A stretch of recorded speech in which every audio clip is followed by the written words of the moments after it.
Well, hello everybody, and my name is Alexandra Vale. I'm a professional image consultant and stylist, the other way of calling our profession.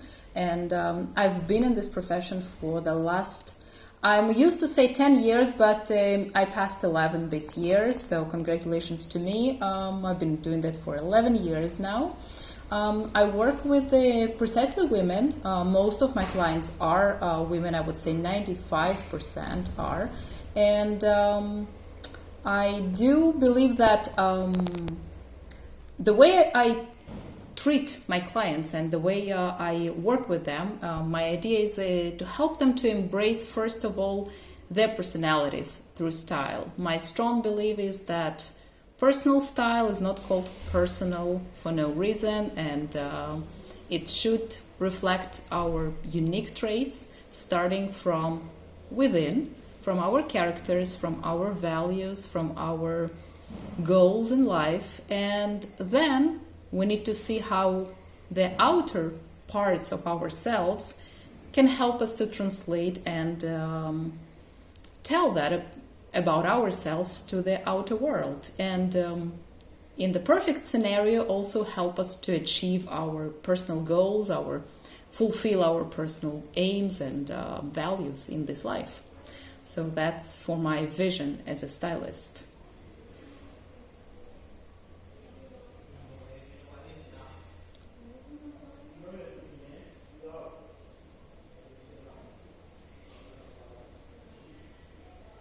All right. Well, being happy, maybe I'll start with that.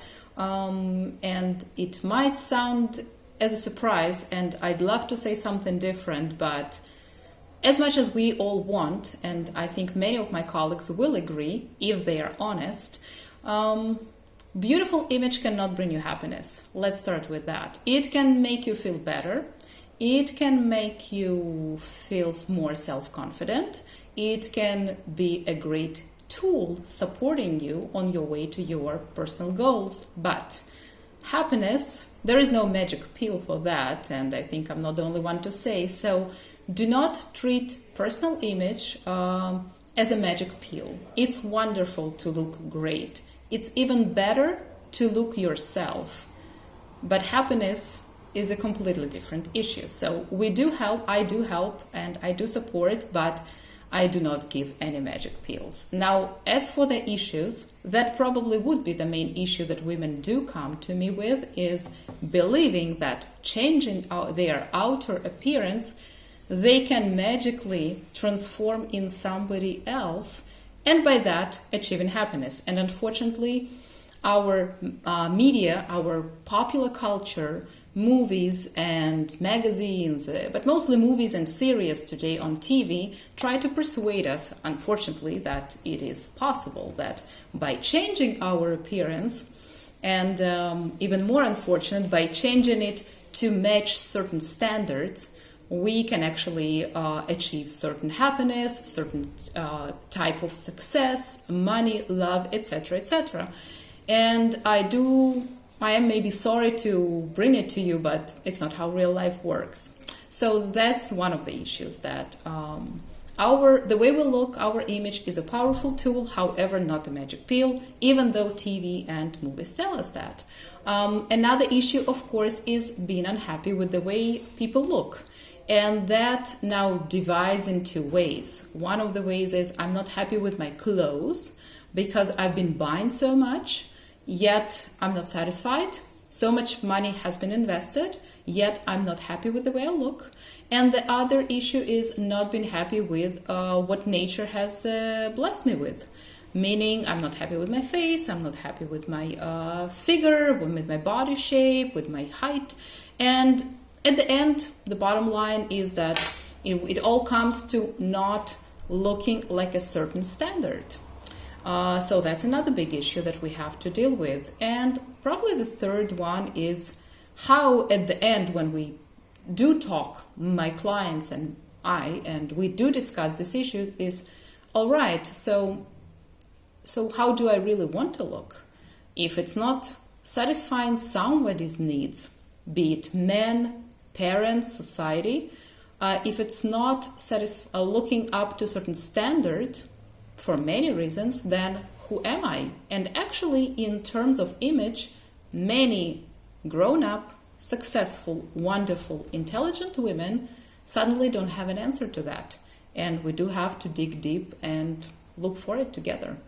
So those probably would be the main ones for me.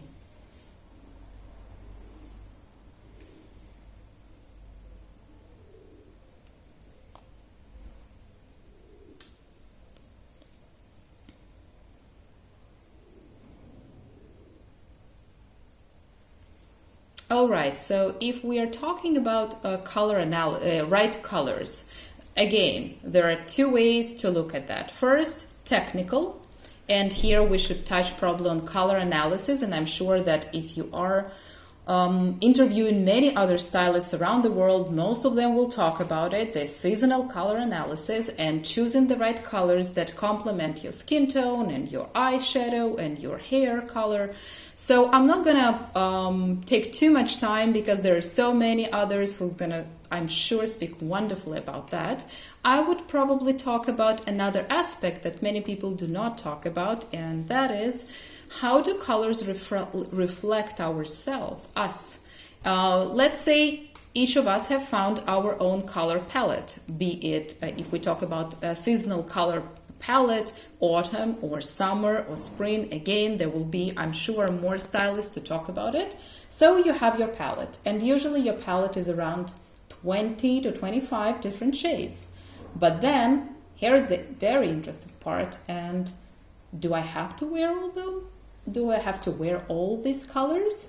What if I don't like them, even if they suit me? What if I don't feel psychologically comfortable wearing them? And I do have clients, and I used to have clients, and I still have clients who can look amazing in bright colors, red, bright purple, yellow, but they don't feel comfortable wearing them. It's like, oh my God, they feel worse than naked in those colors that seem too harsh for them because that doesn't match their personalities, because it doesn't match, maybe another question, the environment they live in. Because let's say if you are in India, where bright colors are a strong part of the local culture, wearing grays and pastel colors would look really strange just for the eyes of everybody. The same goes to Mexico or to Caribbean area. And I've been traveling a lot and living in different countries, so I've experienced that myself. But then let's say you go to Scandinavia, and there too much of bright color, what is completely normal for an Indian eye and surrounding, is going to be so weird for that surrounding. And there, all these neutral colors, beiges and pastels and grays, suddenly look beautiful. And that's where we really understand what 60 shades of gray really is. Doesn't work in Mexico, doesn't work in Caribbean, doesn't work in India, but does work in Scandinavia or other cold countries where everything is gray.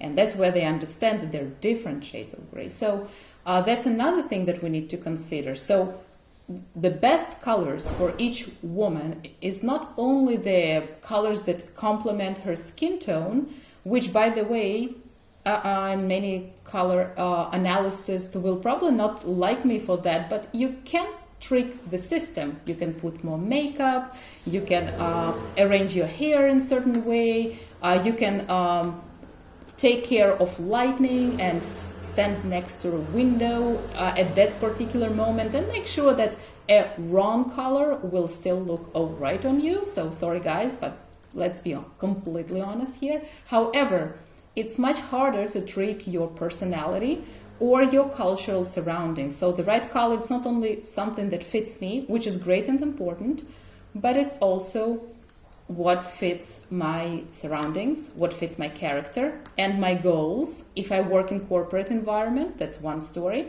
If I'm a painter, that can be another story, but then what kind of painter am I? Am I a minimalist? Am I an abstractionist? So it all comes down to personal. And out of that color palette, you will still have to create your own your very, very own color palette, and I will finish here, not to drag too much time on colors on that, is that, after all, can also change. Because we are changing. It's not that we are same people when we are 15, 25, 35, 45, etc. And I'm sure women of very different age will listen to me. We change, our environment change, our values change, and then we go through these phases. Maybe you also had this phase. I have it all the time. Green phase, purple phase, yellow phase, whatever phase. So we do have that too. And that's all right. That's what's important to say. It's okay. It's up to you. You choose.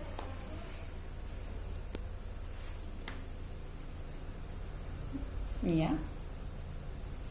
All right.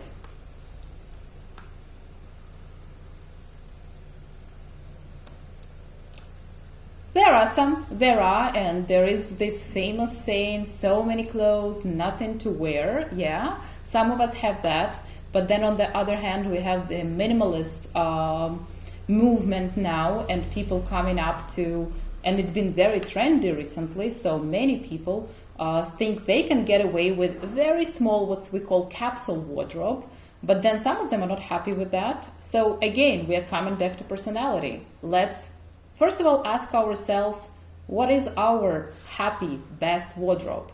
And for some of us, it will be minimalist. For some of us, it will be in between. And for some of us, we do need this huge variety. I do have clients who say, I'm not happy with one pair of pants and one skirt and one jacket, however fashionable and good it is, but I feel unhappy. I do need to accumulate more in order to be able to choose. You know, these people who go on holidays, let's hope it's going to happen very fast to us again. So these people who take a very small suitcase and just one thing and they're happy with that. And then there's these people who take huge suitcases for 3 days. And it's not that she or he do not know how to pack, by the way.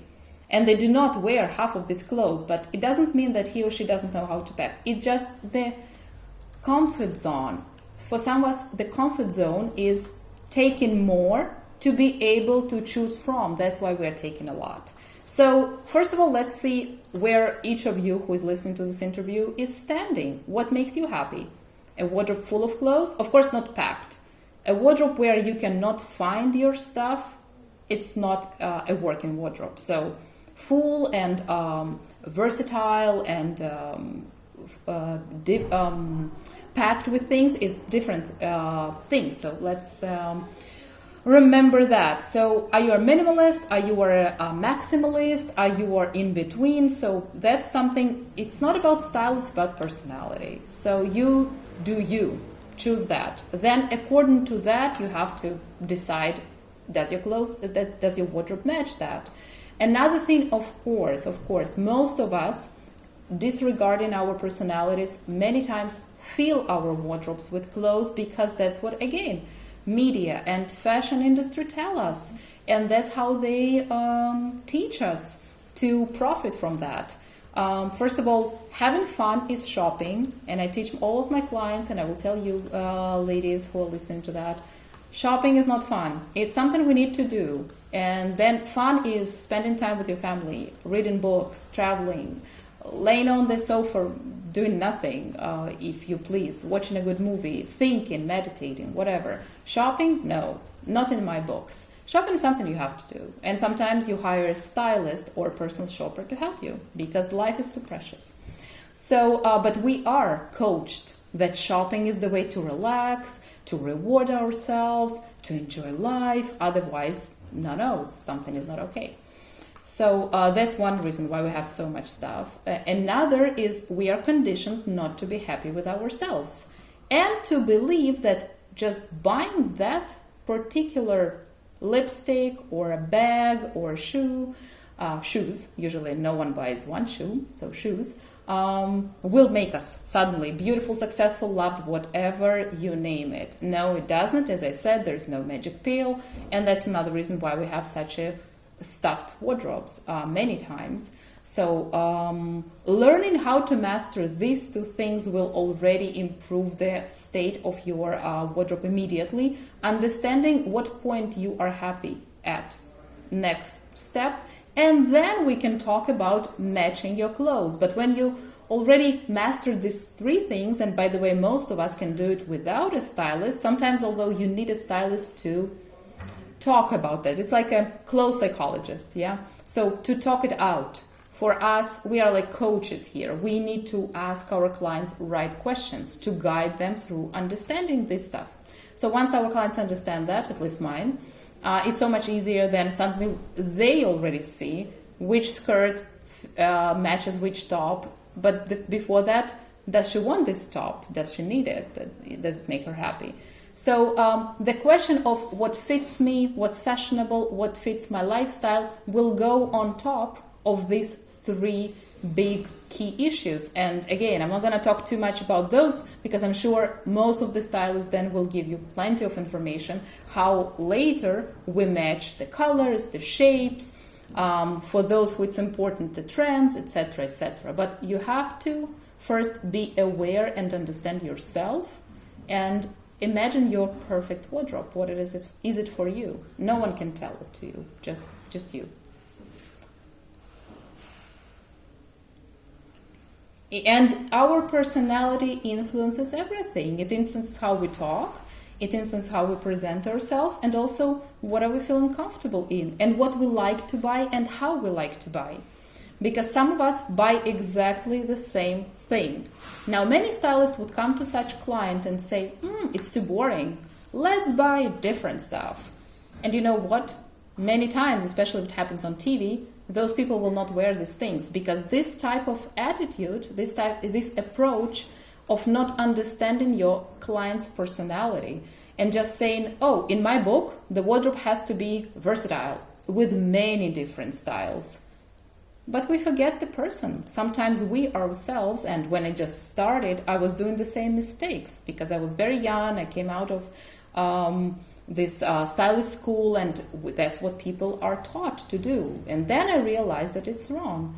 I have to ask my client, are you happy with having 5 suits? And maybe just we need to find a more modern suits or different color or more flattering. Or are you unhappy with that? And you have those 5 suits because somebody told you. So there is no one size fits all, and there is no one stylist solution that fits all. So that's also something very important to understand.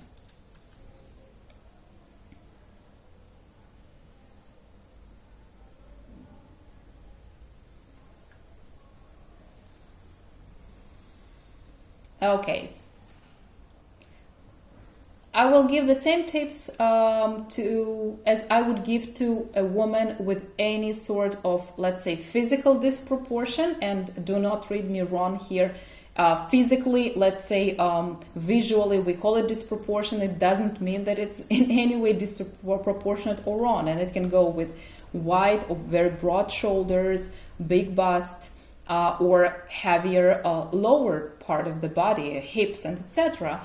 I would say stop dressing like you're trying to hide this particular part, because you know what they say, where the intention goes, your attention and your worries, attention of everybody goes there. So by trying to hide something, you're creating actually more disproportion, and you're driving the attention and more insecurity towards these parts. So don't do that. But even before that, and maybe that will help you, and I'm really addressing everybody because I think each of us has this problem. We think something is disproportional, nose, bust, hips, whatever. Stop treating yourself like a piece, that piece. You are not a nose, and you are not a bust, and you are not hips. Okay, so let's think about the whole picture.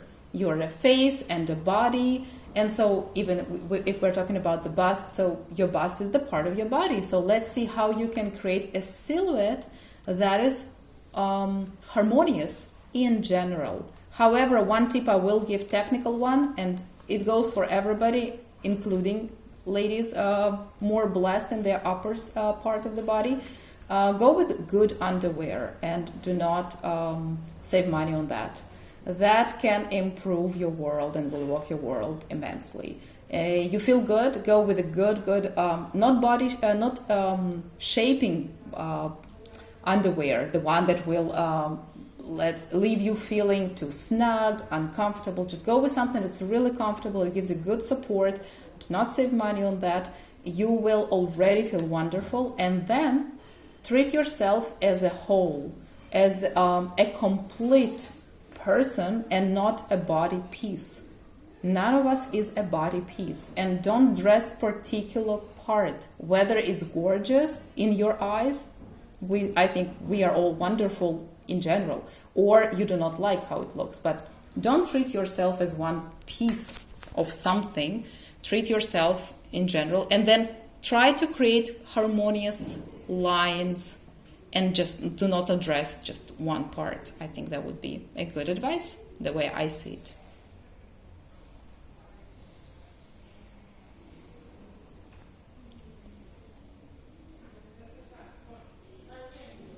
Thank you. Thank you for inviting me. It's a pleasure.